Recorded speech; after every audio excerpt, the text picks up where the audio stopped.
few years back, I was staying at my girlfriend's dad's house with her for a month. It was situated between a large section of woods and a lake.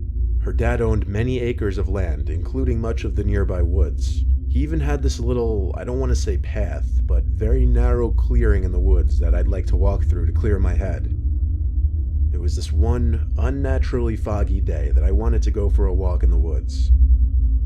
I put on my boots that I'd use for hiking and told my girlfriend I'd be back in a little while. She didn't like to walk in the woods, so I'd always do it alone.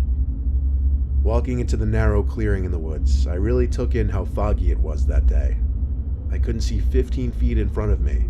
I hadn't seen it like that in years. In fact, I haven't seen it that foggy since. But as long as I'd stay in the clearing, I'd be able to find my way back. Walking through the clearing, I thought I could hear my footsteps being mirrored, as in synchronized with someone else's steps. So I stopped and listened.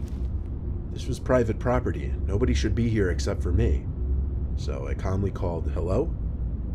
When I didn't hear any calls back or footsteps, I felt it was safe to continue walking.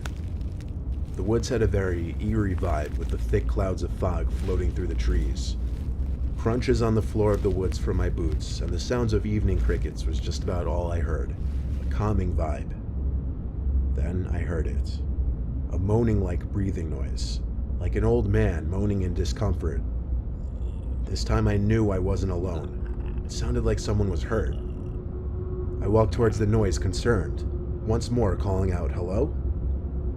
I stopped when I sharpened my senses a little and noticed the figure of a person standing just far enough away in the fog in front of me where I could see their presence there, but that's just about it. Just a really tall figure in the fog.